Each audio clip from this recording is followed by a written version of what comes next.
docente para os institutos federais, especificamente em 3 modelos. Um Pedro II, que não serve de base, porque o Pedro II ele tem uma outra característica. O outro, os institutos federais e os colégios de aplicação das universidades.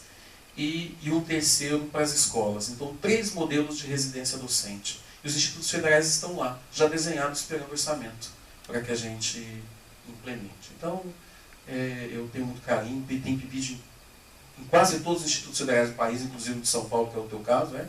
Que é o maior. O seu você é do instituto, se não me engano, é o Paulo, que é... Não, o Marcelo Bonetti. Marcelo Bonetti, que é coordenador disso mesmo. E com relação à sua segunda questão, que você diz a perspectiva de crescimento do PIBID. Todo mundo sabe, e eu sou muito transparente com relação a isso, nós vivemos um cenário político, econômico muito frágil no Brasil hoje. Muito frágil. Mais do que nós queremos. Não houve corte no PIBID. Não houve diminuição de bolsas ainda, e não vai acontecer, pelo menos por enquanto. Não há sinalização. O Ministério da Educação não falou isso. Em todo momento, ontem mesmo preparei material para o ministro, para o novo ministro Cid Gomes, com relação ao PIBID, que ele foi apresentar para o presidente e antes da reunião dos ministros. Há, inclusive, toda vez que o Haddad, Mercadante, Paim e agora o Cid Gomes a gente ainda conhece pouco, mas os outros, todas as vezes que eles foram falar de um programa de sucesso no Ministério da Educação, o primeiro programa que aparece é o PIBID. O primeiro programa que aparece. Então, ele não está ameaçado dessa forma. Agora, nós não podemos negar que houve um corte de 7 bilhões de reais. 7 bilhões de reais não é troco na educação. O que significa que a nossa projeção de crescimento, que seria em 2014, que alcançaríamos 100 mil, agora em 2015 eu queria chegar a 120 mil, está, por enquanto, paralisada em função deste cenário político. Isso não é corte, isso é um remanejamento interno, uma reorganização interna em função das questões econômicas. Houve sim em dezembro um atraso de bolsa no PIBID de 1 dia. Sabe por que foi de 1 dia? Não foi não. Posso falar? 15 dias. Em dezembro, posso falar? 1 dia. Vou te contar por quê. O compromisso que a CAPES tem é de pagar até o Dia 10. 10º dia. Sabe que dia que nós mandamos para o banco para pagamento? Dia 11. Esse foi o problema. 1 dia. Quem é Banco do Brasil recebeu dia 11 à noite. Eu estava em Natal com 7 mil pessoas do PIBID. 7 mil pessoas do PIBID. Você é supervisor? Eu sou coordenador. Não, coordenador, desculpa. A gente manda pagar. A nossa prioridade, professor, desculpa, são os estudantes. E eles nós mandamos pagar primeiro. E aí nos interessa, porque você tem o seu salário. Não, normal. Né? O estudante não. Os estudantes tiveram um atraso de 1 dia. Obviamente que isso não justifica, porque a CAPES não tem tradição de atraso de pagamento de bolsa. Não, dezembro foi um caso atípico. Lamentavelmente, isso repete agora em janeiro. Nós tivemos que, na verdade, o pagamento de dezembro é em janeiro, se eu falei pagamento de novembro é em dezembro. Tá? Pagamento de dezembro em janeiro, nós fizemos com 1/18 do orçamento, e vou explicar por quê. O Congresso não votou orçamento 2015. Nós estamos, e todo mundo sabe disso, nós estamos usando não 1/12, porque quando a gente entra no ano, quando não tem o dinheiro, o planejamento libera 1/12 do orçamento do ano anterior para que a gente execute as ações.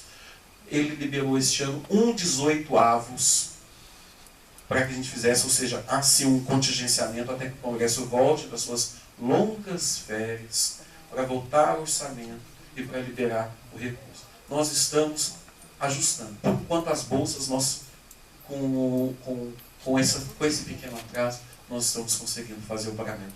O custeio do PIBID também, nós estamos liberando de acordo com a prestação de contas das instituições. Tem muita instituição que tem muito dinheiro. Quem tem muito dinheiro não prestou contas, não recebe segunda parcela. Isso independente se tivéssemos dinheiro na conta, é uma política minha. Nós não podemos repassar dinheiro para quem tem dinheiro, para quem não gasta. Quem não gasta, quem não executa, não recebe. Mas quem gasta bem, quem executa bem, quem presta contas, obviamente, que precisa ter o seu recurso garantido, a gente tem tentado fazer isso. Então, por isso que eu falo que tem um pouco de medo. Mas nós também não somos ingênuos de pensar que PIBID ou qualquer outro programa do Ministério da Educação, dos outros ministérios, não estejam sofrendo algum constrangimento orçamentário em função do que está acontecendo no cenário econômico do país. Mais uma rodada. Aqui, ó. Aqui, ó. Ela tá aqui nem garçom, ela não olha. Aqui, ó. Garçom. Pois é, Cristiano, você lá atrás. Obrigado. Olha, eu sou Cristiano Matos, do Instituto de Física da Universidade de São Paulo. Tá ligado isso aqui? Tá.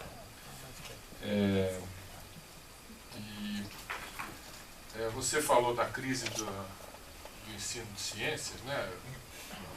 No início da sua fala, e eu tive o desprazer de participar, pelo menos na perspectiva da pós-graduação, do desmanche da área de ensino de ciências na CAPES, né? De ensino de ciências e matemática. Área 46. A área 46, que segundo os colegas físicos era o número do Almeida Prado para dor de barriga. Né? Entendi. Era assim que se referiam a isso. Né? E durante esse período todo, se construiu uma imagem dessa área de pesquisa como se ela fosse de fato inócua e que ao ensino de ciências, e em particular de física no Brasil, nós não conseguimos resolver nada. É como se a culpa dessa crise inteira fosse dessa área e que ela precisava ser mudada para dar jeito e resolver de fato a formação de professores, a péssima formação em ciências que estavam sendo feitas na escola, e criou-se essa área de ensino onde tem ensino de tudo, né? Passou por vários coordenadores com justificativas diferentes e de certa forma eu vejo na sua fala essa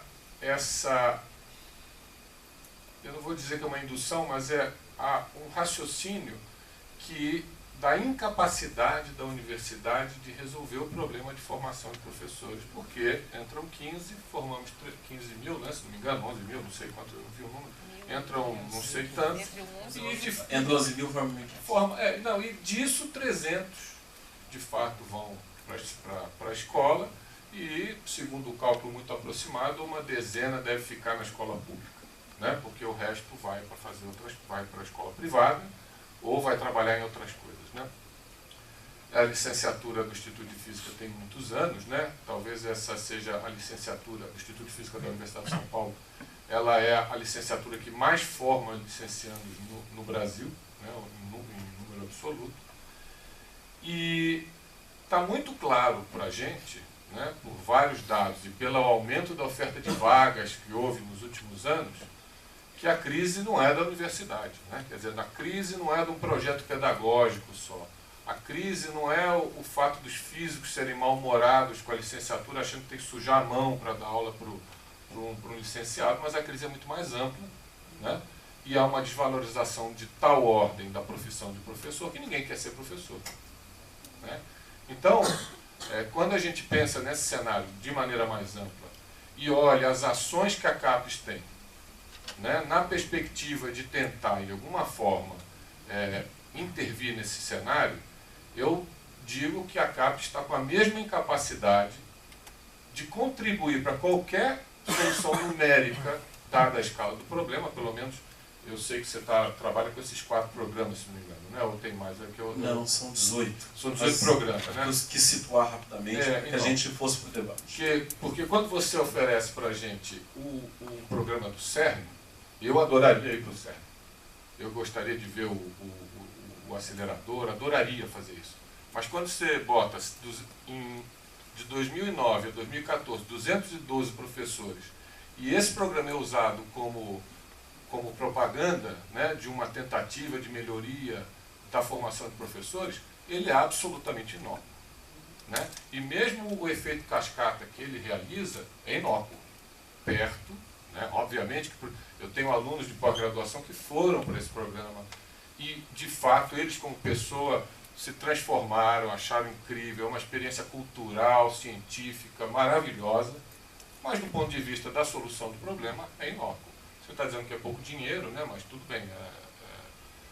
O PIBID, e eu concordo com você, e eu não sei o nível de interferência que você tem dentro do Ministério da Educação, de que a instância que deveria formar professores não deveria ser só a universidade ou só a escola, mas algo que emergisse da relação entre as duas instituições, né, em que aí entra o pepino, como é que a gente faz a Articulação.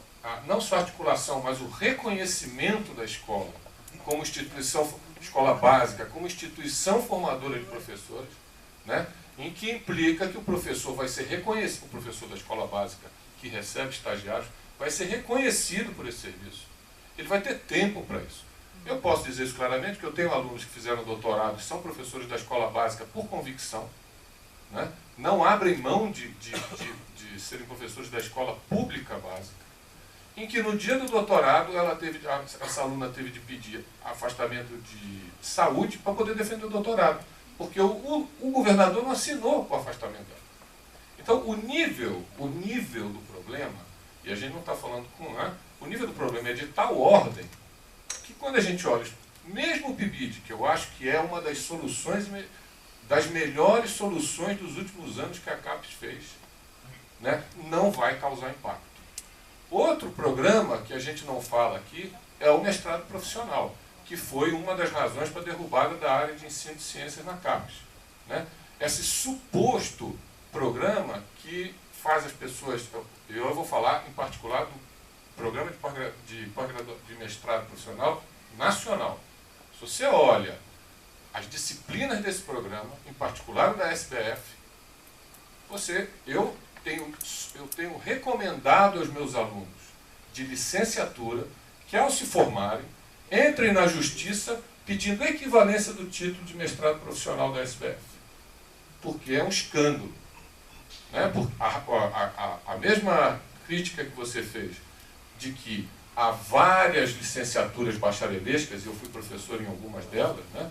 Em que os meus colegas da física, eles pintam, carregam na tinta na física, né, que é a área deles, é a competência deles, eu até entendo isso, mas também tem outras razões que eles querem sujeitos para fazer o mestrado e o doutorado em física.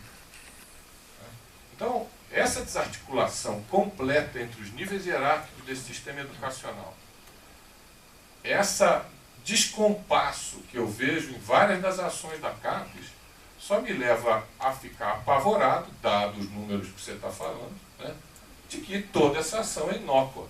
A ação política que a gente pode fazer, qual que é? Eu não sei.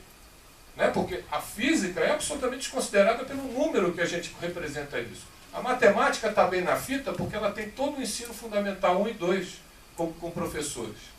Né, o número de professores de matemática é infinitamente maior por causa disso. Né? Nós temos o ensino médio com 2 horas por semana e com um salário. Quem quer ser professor de física? Ninguém. E eu vou dizer mais, a gente tem estudado bastante profundamente a vinda dos meninos da escola pública para o Instituto de Física da Universidade de São Paulo. Vários e vários entram na física porque é mais fácil. Porque ninguém quer. A pontuação para entrar é uma mamata, dá 6 meses e muda de curso. Então, já ouvi gente falando assim, não, vou aproveitar a piscina da universidade, vou fazer o vestibular e entro no curso de física. Aí tem lá o CRUSP, né, o nosso centro de recreação, que ele tem acesso. Aí passa com os colegas, tomando banho de piscina, fazendo esporte, etc. CPUSP, né? Então, eu gostaria que você... Desculpa, eu tomar conta de todas as perguntas. É Cristiano, Desculpa, porque eu sei que isso aqui é um debate longo, enorme, mas é que isso nos toca muito profundamente, e eu tenho assim um receio que a CAPES, por exemplo, kits experimentais, que a gente aqui, né, não sei quantos milhões de kits experimentais, vai resolver o quê? Zero. Cristiano, eu fico muito feliz de te ouvir, porque você complementa uma série de coisas que não foram tocadas, não foram ditas. mas que é de consciência plena do nosso trabalho. Nós, obviamente, que eu quis circunscrever a minha fala na formação e nos problemas da formação, mas sem perder de vista os múltiplos elementos. No momento que você dizia, eu quase fui lá para abrir uma outra tela que nós temos, os múltiplos elementos que se relacionam e que são interferentes da formação, da inserção desse estudo, desse profissional na educação básica, da procura, da questão salarial, do reconhecimento, da valorização social, do espaço, da escola, da insalubridade da escola, da desarticulação das redes. E ainda, no começo, ainda fiz a crítica da Constituição, da forma com que nós organizamos o sistema educacional, ali daquilo que não funciona. Não funciona bem a articulação, até porque nós não temos um pacto federativo educacional que pudesse fazer o que Casimiro propôs ali há pouco, de pensarmos uma formação de professores que fosse respaldada no trabalho do professor. Isso não existe no Brasil. Isso precisaria existir. Nós parece que ainda estamos patinando em coisas muito primárias. Agora, o que eu quis deixar bastante claro é que os programas, atenção, os programas que nós atuamos na diretoria de formação de professores de educação básica na CAPES, tem desenhos estruturais, metodológicos, pedagógicos muito claros, de acordo com aquilo que nos é dado de condição de trabalho. Bom, por que eu digo isso? Porque eu concordo em gênero, número e grau com todas as suas críticas, ou boa parte delas, com relação à ação da CAPES. E não porque ela seria inócua. Eu falava dos números. A CAPES tomou conta e toma conta de 300 mil professores. Coloca, hoje, o orçamento da CAPES é em torno de 6 bilhões de reais, coloca 4 bilhões e 800 milhões em formação do professor universitário. Quando eu falo formação de professores, é mestrado, doutorado, porque mestrado e doutorado forma professor também, no ensino superior. Na produção de conhecimento, nas áreas, tal.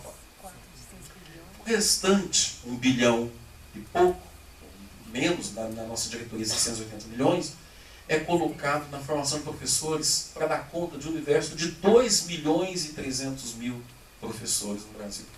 Óbvio que isso vai ser inócuo, e porque é inócuo a quantidade de recursos que é colocado, o tamanho do problema que é colocado, porque o enfrentamento não é de solução ou de resolução apenas da CAPES, mas deveria ser de uma conjuntura muito maior, de uma pátria educadora que se quer pregar, mas quando a gente corta 7 bilhões, não sei aonde que ela é educadora. Concordo contigo, e aí é uma preocupação, eu falo isso com relação à área 46. É um cuidado que a gente tem que ter, porque a área 46, a área de ensino, ela não sofre e não sofreu críticas apenas do campo das áreas específicas, da física, da química, da biologia, das outras áreas, mas também do campo da educação. Há uma divergência, uma briga profunda de que por que essa área de interface não é uma área de domínio da educação. Então, a tensão política entre áreas na CAPES também levaram ao extermínio da área 46 e colocar tudo numa vala, eu até chamo de vala comum. Falava isso para o Pavão, que foi coordenador, falei isso para a Tânia, que foi coordenadora, a Tânia da Fiocruz. Não, essa daqui É atual. Não, acho que ela Já foi eleita. Ela foi reeleita? Ela tinha Antes entregado, ela era pro tempore, agora ratificou. ratificaram. Então eu achei que ela teve, a última vez que eu encontrei com ela, ela tinha entregado, enfim. Mas isso não importa. Mas a vala comum que foi colocada à área 46 e a relação frágil desta área de ensino, inclusive com as outras áreas, com a própria educação e tudo mais. Eu nem acho que há, do ponto de vista da CAPES, a acusação de que os profissionais da área 46, da área de ensino, é que não davam conta da problemática do ensino. Porque a área 46 ela permanece ali. Ela permanece nessa vala comum. Agora o problema é que ensino de física e ensino de música, apesar de a gente pensar em educação e ensino, são matrizes teórico-metodológicas diferentes. E que talvez numa mesma área, o diálogo ganha por um ponto e perde no outro ponto. Então, foi uma decisão administrativa, é uma decisão política. Nessa nova configuração que nós teremos em 2015, isso pode mudar ou não. Uma série de coisas que podem mudar, e por isso que a gente tem que falar com muita delicadeza com relação à própria estrutura e estruturação da CAPES, daquilo que nós temos hoje.